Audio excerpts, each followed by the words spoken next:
तो आप सभी का फिर से मैं स्वागत करता हूं हमारे चैनल एसेट विजन के अंदर। आज की वीडियो में हम बात करने वाले हैं एक ऐसे स्टॉक के बारे में जिसने अपने इन्वेस्टर को पिछले 6 महीने के अंदर लगभग 5 लाख गुना रिटर्न दिया है। यानी अगर आपने 6 महीने पहले इस कंपनी के स्टॉक के अंदर 1 रुपया इन्वेस्ट किया होता तो आज के टाइम पे वो 5 लाख रुपए बन गए होते। तो कौन सा है वो स्टॉक, क्या है उसकी पूरी सच्चाई, क्या हमें ध्यान रखना चाहिए, क्या हमें इन्वेस्ट करना चाहिए, सारी बातें डिस्कस करेंगे इस वीडियो के दौरान। इससे आपको यह आइडिया लगेगा कि ऐसे स्टॉक अपने लिए कितने अच्छे हैं और कौन कौन से पॉइंट इन्वेस्ट करने से पहले कंसीडर करने चाहिए। नमस्कार दोस्तों, मेरा नाम है संदीप बोरा। शुरू करते हैं आज की वीडियो।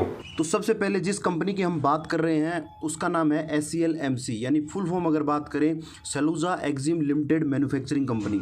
बेसिकली एक कंपनी लुधियाना बेस है। अब अगर हम इसकी साइट के ऊपर जाते हैं, इस साइट को ओपन करते हैं, तो आप क्या देख रहे हो, साइट ओपन होने से पहले आपको एक वार्निंग का आपको सिंबल दिख रहा है। अब वार्निंग सिंबल का क्या मतलब है कि इसकी जो वेबसाइट है वो सिक्योर नहीं है। पहली चीज़ ये जानने वाली अपने लिए, अगर लैपटॉप में आप ओपन करोगे बाकायदा आपको बोलेगा कि ये साइट सिक्योर नहीं है। दूसरी चीज़ जो मेरे को सबसे बड़ी लगी वो ये लगी कि अगर हम इसके चार्ट को देखते हैं तो पिछले 5 दिन से इस चार्ट के अंदर लोअर सर्किट है। आप देख पा रहे हो हर दिन लोअर सर्किट लग रहा है। लोअर सर्किट का क्या मतलब है, अगर आपके पास ये शेयर होल्डिंग के अंदर है तो आप इस शेयर को अभी फिलहाल बेच नहीं सकते लोअर सर्किट के अंदर। दूसरी चीज़ अगर मैं बात करूँ, 6 महीने से इस शेयर के ऊपर अपर सर्किट लग रहे हैं। अब अपर सर्किट का क्या मतलब है, जब भी किसी कंपनी के शेयर के ऊपर, स्टॉक के ऊपर अपर सर्किट लगता है तो आप उस स्टॉक को खरीद नहीं सकते। क्यों? कि कोई बेचने वाला ही नहीं है। अगर बेचने वाला नहीं है तो खरीद नहीं सकते। अगर लोअर सर्किट लग गया तो आप उस शेयर को बेच नहीं सकते।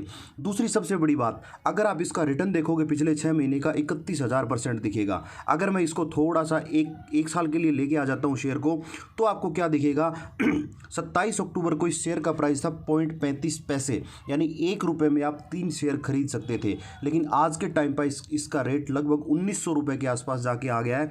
तो 0.35 से देखिए कितना रिटर्न इस शेयर ने दिया है। अब जानते हैं कि रियल में क्या है, क्या इस कंपनी के प्रोन्स कौन से, क्या ये कंपनी करती है, सारी चीज़ें थोड़ा सा डिटेल में समझते हैं ताकि अपने को आइडिया लग सके। तो सबसे पहले मैं टिकर की साइट के ऊपर का यहाँ मैंने सेल मैन्युफैक्चरिंग कंपनी लिखा। जैसे इसमें कंपनी को ओपन करता हूँ, ये कंपनी बेसिकली टेक्सटाइल बिजनेस के अंदर है। लेकिन देखने वाली चीज़ क्या है, अगर कंपनी के फंडामेंटल में आते हैं तो यहाँ पे आपको मार्केट कैपिटलाइजेशन दिख रहा है। सबसे फर्स्ट कॉलम जो दिख रहा है 5627 करोड़ रुपीज़ के आसपास। अब मार्केट कैपिटलाइजेशन का क्या फॉर्मूला है, अगर आप नंबर ऑफ शेयर को शेयर के प्राइस से मल्टीप्लाई कर दोगे तो मार्केट कैपिटल अपने को मिलेगा। तो ये आज की मार्केट कैपिटल इसकी 5627 है। लेकिन अगर मैं 6 महीने पहले जाऊं तो इस शेयर का प्राइस 0.35 पैसे के आसपास था। अगर 0.35 पैसे को आप 3.31 से मल्टीप्लाई करोगे तो लगभग 1.5 करोड़ आएगा।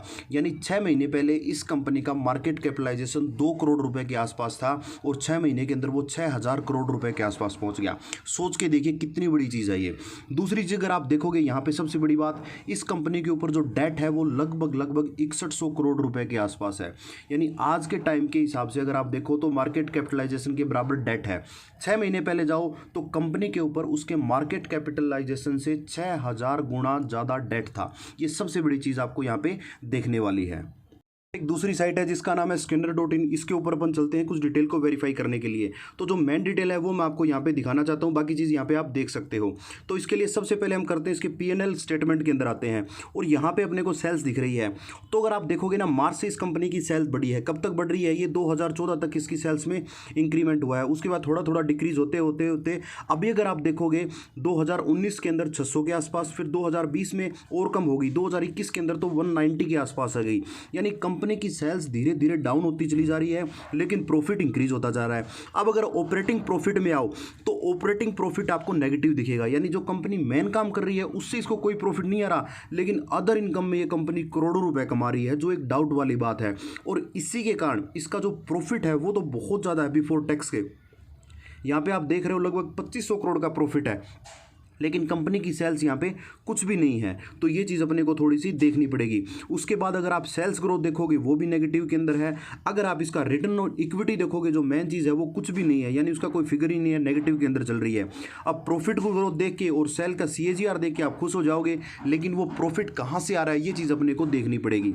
दूसरी चीज़ अगर और देखोगे आप इसके बारे में तो आपको क्या मिलेगा, मैं एक चीज़ आपको और यहाँ पर दिखाना चाह रहा हूँ, वो ये है।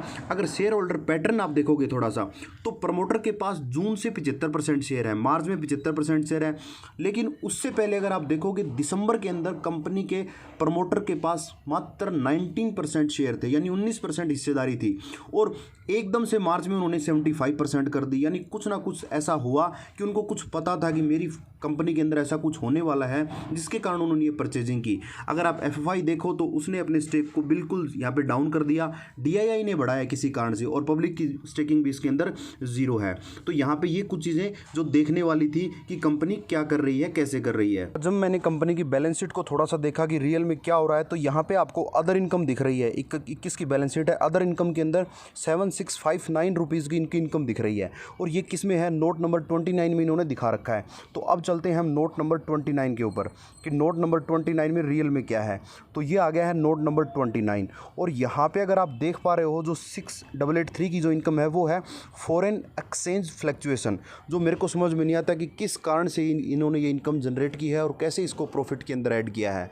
तो हमें क्या करना चाहिए ना, ऐसी कंपनी को अवॉइड ही करना चाहिए। फिर भी आपका मन करता है कि किसी ने आपको ये कंपनी सजेस्ट कर दी, तो इसके अंदर उतना ही पैसा इन्वेस्ट करना चाहिए जिसको हमें खोने का डर नहीं है। यानी आप 1000, 2000, 5000 रुपये लगा के इसमें छोड़ सकते हो, अगर वो पूरे के पूरे लॉस हो जाएं तो भी आपको उस चीज़ का दुख ना हो। क्योंकि सबसे बड़ी चीज़ क्या है, अपर सर्किट के अंदर आप शेयर को खरीद नहीं सकते, लोअर सर्किट के अंदर आप शेयर को बेच नहीं सकते, यानी चाह के भी अगर आप प्रॉफिट बुक करना चाहो तो नहीं कर पाओगे। तो ऐसे स्टॉक के लिए मेरी यही राय रहेगी, सुरक्षित रहें, सावधान रहें, इन्वेस्ट करते रहें, क्योंकि अगर सुरक्षित और सावधान नहीं रहेंगे तो आपके पास इन्वेस्ट करने के लिए पैसे नहीं बचेंगे। तो मिलते हैं नेक्स्ट वीडियो के दौरान, तब तक के लिए आप सीखते रहिए, सिखाते रहिए। जय हिंद, जय भारत।